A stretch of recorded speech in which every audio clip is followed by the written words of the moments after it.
Sobat Sehat, selamat datang di podcast Promosi Kesehatan. Bersama aku, Erliza Sonja, yang akan nemenin ngobrol santai kita hari ini. Biar tambah semangat, aku mau ngucapin jargon kebanggaan kita semua. Be healthy, be happy.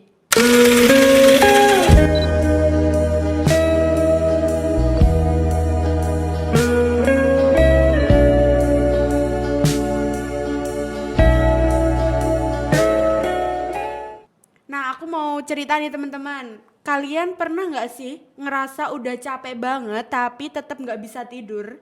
Terus biasanya rebahan juga udah, guling udah dipeluk, tapi mata masih melek kayak lagi nunggu balasan chat dari seseorang. Hati-hati loh teman-teman, ternyata itu bisa jadi penyebab insomnia loh teman-teman. Meskipun kelihatannya sepele, tapi insomnia itu ternyata bisa bikin produktivitas kita terganggu. Nah, sesuai dengan pembahasan yang aku sampaikan hari ini, aku kedatangan mahasiswa yang pernah mengalami insomnia tapi sudah berhasil pulih. Bersama Kak Anissa yang ada di sini, mari kita sapa bareng-bareng ya teman-teman.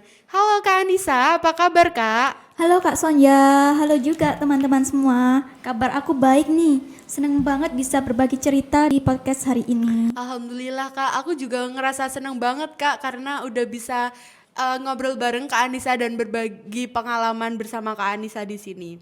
Nah, langsung aja nih Kak Anissa bisa ceritain dong Kak Anissa dulu gimana sih Kak kok bisa terkena insomnia Kak? Mungkin ini ceritaku bakal relate ke teman-teman semua ya. Jadi awalnya tuh gara-gara tugas kuliah yang numpuk banget Kak.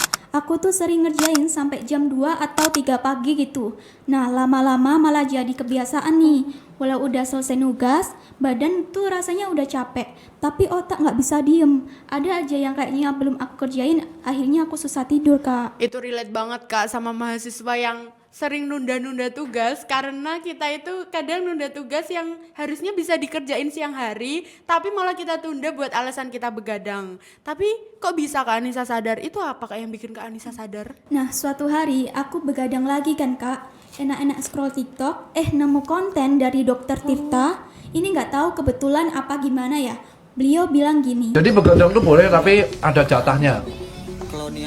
Kalau kita begadang terus-terusan, walaupun kita tidur siang, itu kita mengurangi jatah kita di masa tua. Begadang tuh boleh, asal ada jatahnya. Kalau begadang terus-terusan, walau udah tidur siang, itu sama aja kayak kita mengurangi jatah kita di masa tua. Ya ibaratnya kayak ambil voucher kematian kita. Nah dari situ aku mulai sadar, wah bahaya banget nih kalau aku terusin. Akhirnya aku coba pelan-pelan untuk ubah kebiasaanku Kak. Iya Kak, padahal itu cuma sepele begadang loh teman-teman. Bisa jadi ngambil voucher kematian. Siapa yang nggak takut coba? Terus Kak Anissa itu gimana? Nerapin ke diri Kak Anissa buat nggak begadang lagi? Aku mulai baca-baca Kak dari website Kemenkes, apa aja anjuran yang bisa aku lakuin gitu.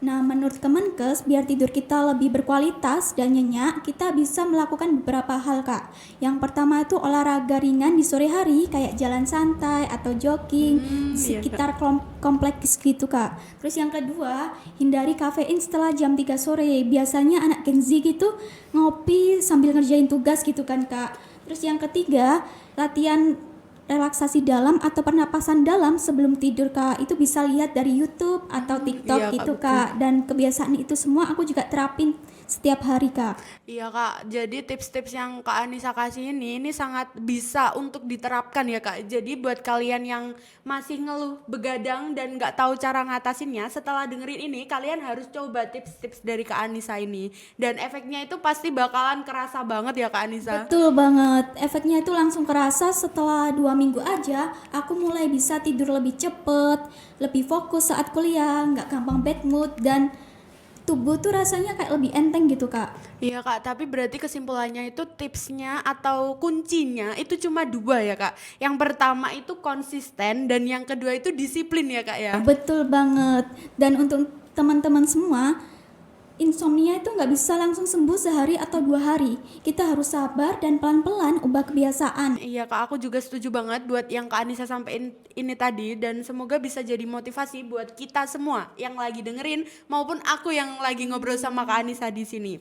Dan aku mau narik satu kata-kata buat teman-teman yang lagi dengerin dan Boleh tuh, Kak. itu dari Kak Anissa tadi yang Kak Anissa ngomong sama aku kayak jadi ada kata-kata nih bagus buat teman-teman gini jadi kata-katanya. Ingat ya teman-teman, tidur yang cukup itu bukan kemewahan, tapi kebutuhan dasar untuk hidup jauh lebih sehat. Betul banget.